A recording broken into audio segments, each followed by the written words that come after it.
તો અમદાવાદમાં બપોર બાદ મેઘરાજાએ ધમાકેદાર એન્ટ્રી કરી હતી અને નવા પશ્ચિમ ઝોનમાં આશરે 1 કલાક ધોધમાર વરસાદ પડ્યો અને બપોર બાદ 4 થી 5 વાગ્યા સુધીમાં બોડકદેવ, વેજલપુર અને એસજી હાઈવે સહિતના વિસ્તારોમાં આશરે 1.25 ઇંચ જેટલો વરસાદ નોંધાયો। ધોધમાર વરસાદના કારણે પાણી રોડના રસ્તા પર ફરી વળ્યા હતા અને નવા પશ્ચિમ ઝોનમાં માત્ર 1.25 ઇંચ જેટલા વરસાદમાં જ ઠેર ઠેર પાણી ભરાતા તંત્રની પોલ ખુલી ગઈ છે અને સાથે જ 6 વાગ્યા બાદ ફરીથી મેઘરાજાએ પોતાની તોફાની બેટિંગ શરૂ કરી છે। જે રાઉન્ડમાં રાજકોટ, જામનગર, ધીરે ધીરે કચ્છ, ચોટીલા, સુરેન્દ્રનગરમાં મેઘરાજાએ તોફાની બેટિંગ કરી, ઘણી મુશ્કેલી સર્જી અને હવે ધીરે ધીરે એવો જ માહોલ અમદાવાદમાં સર્જાઈ રહ્યો છે।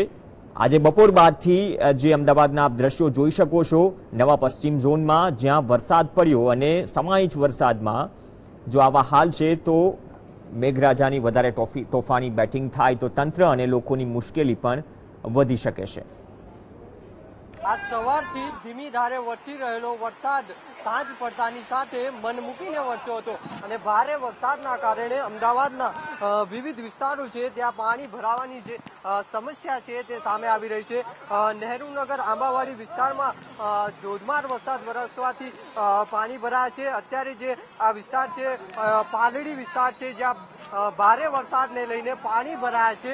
જો કે જે કોર્પોરેશન પ્રી મોન્સૂનની વાત કરતું હોય છે તે માત્ર 20 મિનિટના વરસાદમાં આટલું પાણી ભરાતા તે કોર્પોરેશનનો પ્લાન છે તેની પોલ ખોલે છે।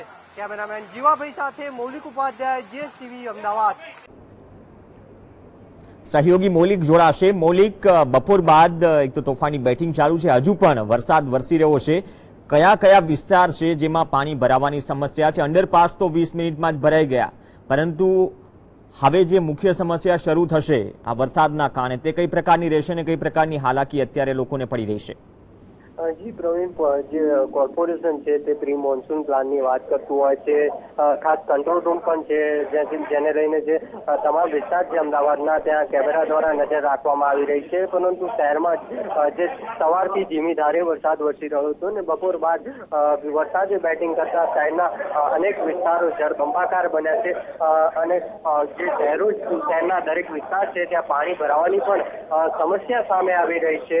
આંબાવાડી વિસ્તાર હોય, રાણીપ વિસ્તાર હોય, તમામે તમામ જે વિસ્તારો છે ત્યાં પાણી ભરાયા છે અને કોર્પોરેશન ની આ કામગીરી છે તેની પોલ ખોલતી હોય તેવું ચોક્કસથી કહી શકાય। જો કે સાંજે 5 વાગ્યા બાદ જે વરસાદ છે શહેરમાં શરૂ થયો હતો અને મન મૂકીને વરસ્યો છે।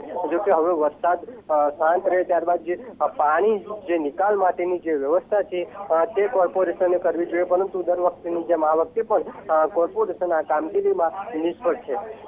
પ્રી મોન્સૂન કામગીરી થઈ મૌલિક અને પૂર્વ તૈયારીઓ પણ થઈ, પરંતુ જે અમુક મિનિટોમાં જે પાણી ભરાયા છે, જે પ્રકારની હાલાકી લોકો વેઠી રહ્યા છે, નવા પશ્ચિમ ઝોનની પણ વાત કરીએ અને એક તરફ રોડ રસ્તાઓની પણ તકલીફ છે, કઈ પ્રકારની કોઈ ચેતવણી કોર્પોરેશન તરફથી આપવામાં આવી છે? એવા કયા વિસ્તારો છે જેમાં મોટાભાગે ભૂવા પડ્યા છે અથવા તો રોડ એવી હાલતમાં છે જેના કારણે મુશ્કેલી પડી રહી છે?